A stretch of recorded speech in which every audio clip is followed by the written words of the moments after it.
you care, you're invested, you want your kid to succeed. But what if your helping is actually holding them back? I see it every day. Parents doing everything they can and missing one key thing that actually matters. I'm Ian Hawkins, and this is Sport is Life. The purpose of sport, as I see it, is to see your vision become a reality. Find your voice, create strong connections, and learn to trust your body.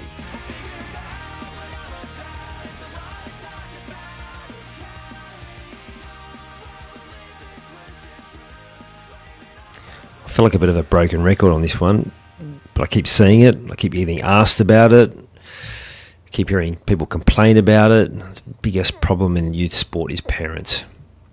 Now, yes, there are certain systems that need to be improved, processes that need to be improved, but you've only got to go to any field and see the reactions from parents. Now, I'm going to talk specifically around football, soccer, but I'm sure it's the same in many other sports. I've heard anecdotal evidence of that around rugby league. I imagine AFL's the same. Probably cricket to a lesser degree. Basketball, definitely seen it there.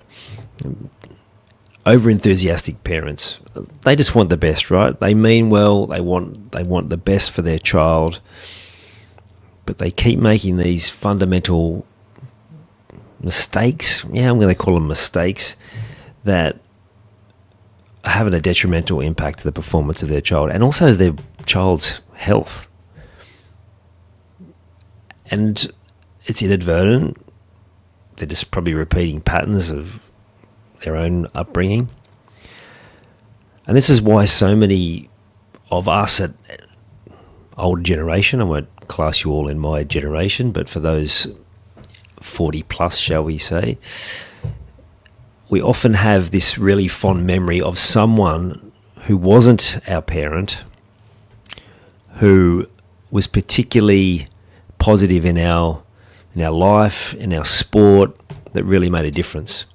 I even heard someone like Susie O'Neill interviewed, talked about this one teacher that really believed in her and told her that she would be an Olympic champion one day. Another teacher that took her around different classrooms in the school, parading her medals when she was just a young swimmer. Definitely an experience for me. My older brother was definitely such a positive influence. He just found a way to make things positive. A number of coaches, cricket, a couple in football, who just showed me so much positivity and belief in myself. And my parents were doing the best that they could as well, but I wasn't having my needs met from that perspective. I love being that coach that's able to give young sports people that same belief, that same positivity. So I don't want to be here kicking parents, but it is an education piece around, like, there are things that you're probably getting wrong. I've mentioned before that the studies that prove that when you're focusing on things that the child feels like they can't control, then you're setting them up for failure. So when you focus on their academic ability and you praise them for how smart and intelligent they are, when you praise them for their technical ability and tell them what a good player they are, or anything else like that, you actually create a pattern for them that makes them underachieve because they feel like they can't control that. Well, I'm just doing what I do. And so if I go out there and I make a mistake and I get it wrong and I'm not at that high level, I don't get a great reaction from my parents, then they're feeling like they're not able to meet that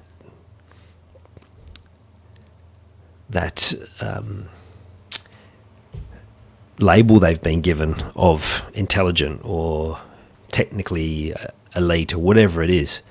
So rather than try and continually to strive for that, they tend to just go, well, I'm just not going to try as hard. This is happening at a subconscious level, but sometimes consciously, because then at least I know why I've not competed at that level, why I haven't been able to hit that level, or I haven't been able to get those positive reactions.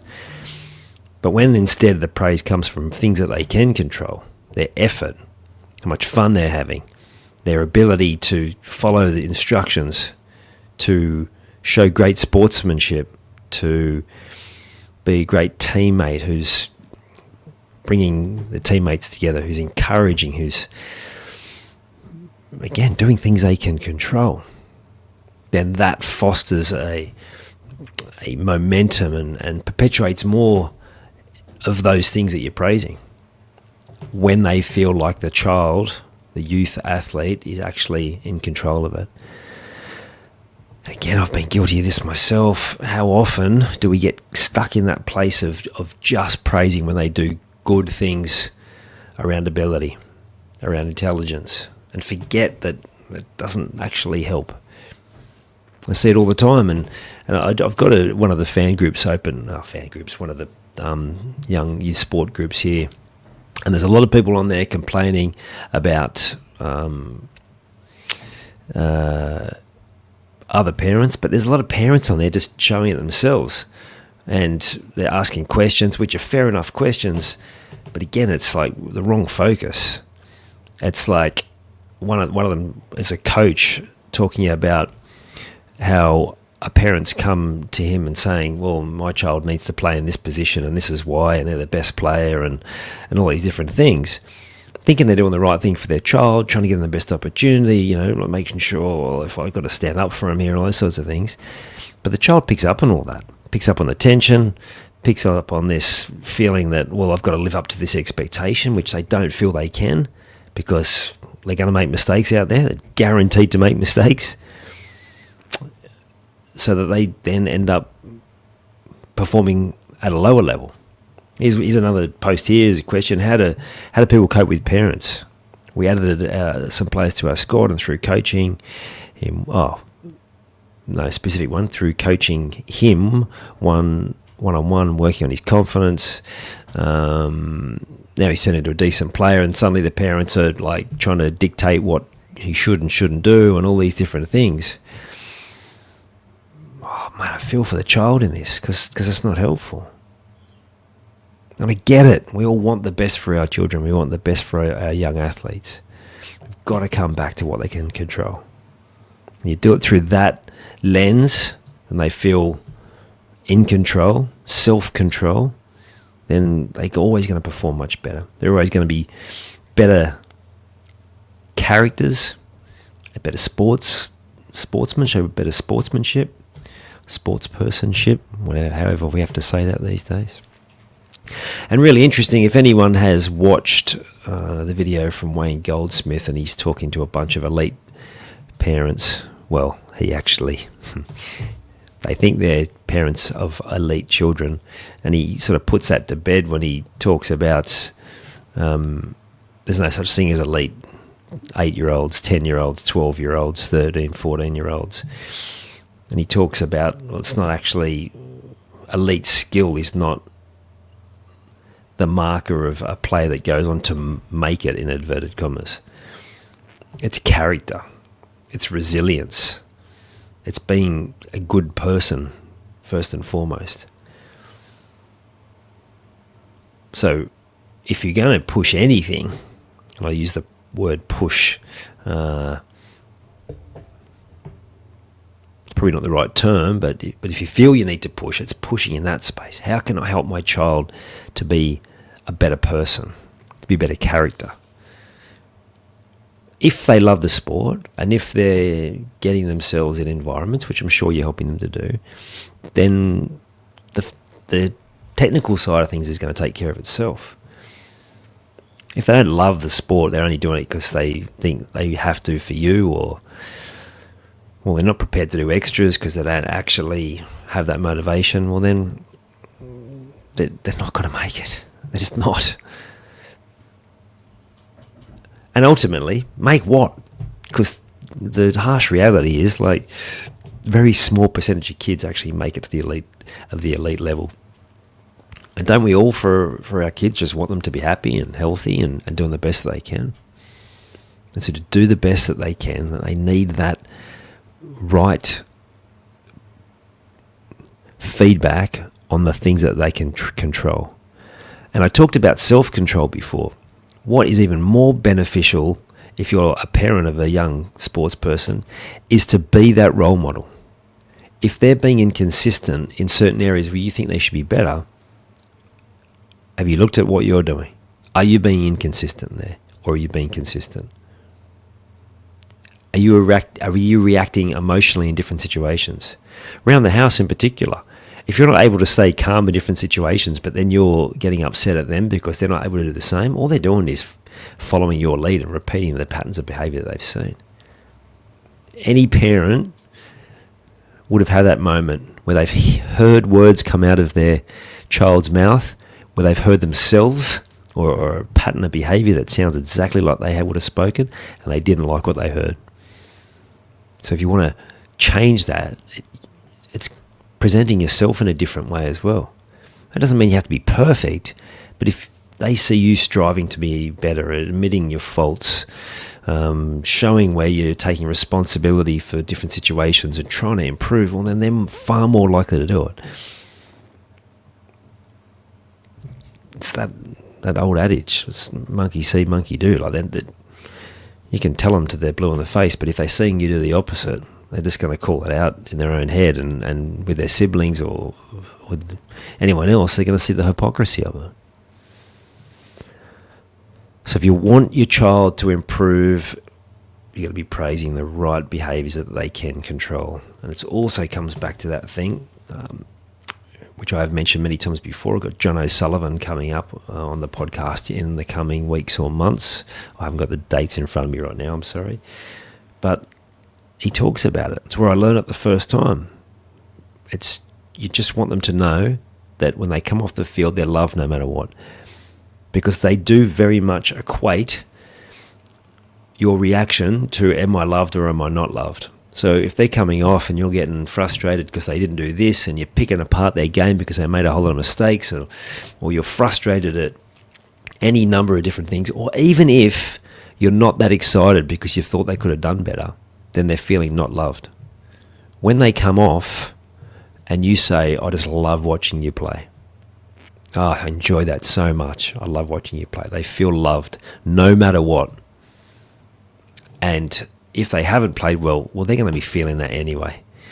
Any child from quite a young age, if they've got any desire to improve, they're going to know that. And any child that's just there because they're having fun, let them have fun. There's no point trying to push a child that's just having the time of their life and playing it for the joy. If they're really serious about it, they'll find it eventually. Now, I'm coming from experience of driving one of my children out of sport. It's taken them a long, long time to come back to some athletic endeavours because I got that horribly wrong with my first child. Second child, bit better. They were probably wired a bit differently, so they responded a bit better and did have more of a love for the game.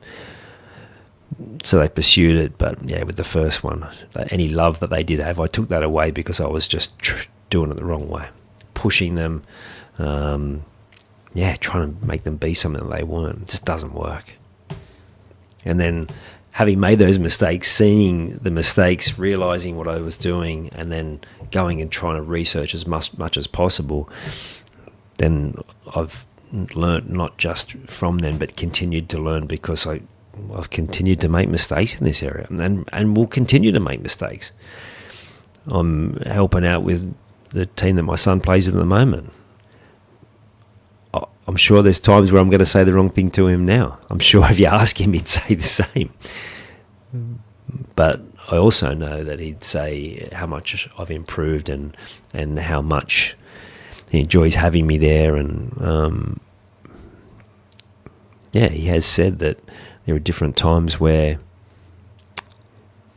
some of his mates wish they had the same relationship because with their dad, because they know that, they've seen, I've coached some of them myself, because they've seen that I'm not reacting in that negative way anywhere near as much as I would have 10 years ago. So that's the challenge for you. And this applies to you as a coach as well. Like all that I've just mentioned today, it can be applied to you as the coach, making sure you're focusing on the areas they can control. If they see you as the coach blaming the referee, blaming the bounce of the ball, blaming a whole lot of different things, and they're just going to follow your lead. But if you empower them, if they see that you're taking responsibility for your stuff, admitting when you've got it wrong, seeing that you're trying to grow, improve, listening to their feedback, all those different things, and you're taking them on a journey to not just be better sports people, but to be better people. And I'm sure I've told this story before. I coached a guy I used to work with. I've coached him a number of times personally, and when he got me to work with his son in the sporting arena, I asked him, like, what is it, what he wanted to get out of it? He goes, well, it's going to be great that he's going to improve mentally in his sport, but really it's because of the man he's going to become from doing this training, from doing this coaching. And again, isn't that what we all want? So I'd love to hear your thoughts. Are you improving? Do you feel like you've got a whole lot of things right in this space? Are there certain areas you'd like to hear more about? Some specific incidents, specific examples? Let me know, and I'll do my best to give you an answer that's helpful. Always remember, you can improve, you can change these things, and it comes back to not just what they can control, but what you can control as well. You've taken the time to listen to this whole episode. Now it's time to take action. Commit to one thing you've learned today and make it happen. And to avoid any obstructions, join the Sport is Life movement by clicking on the link in the show notes.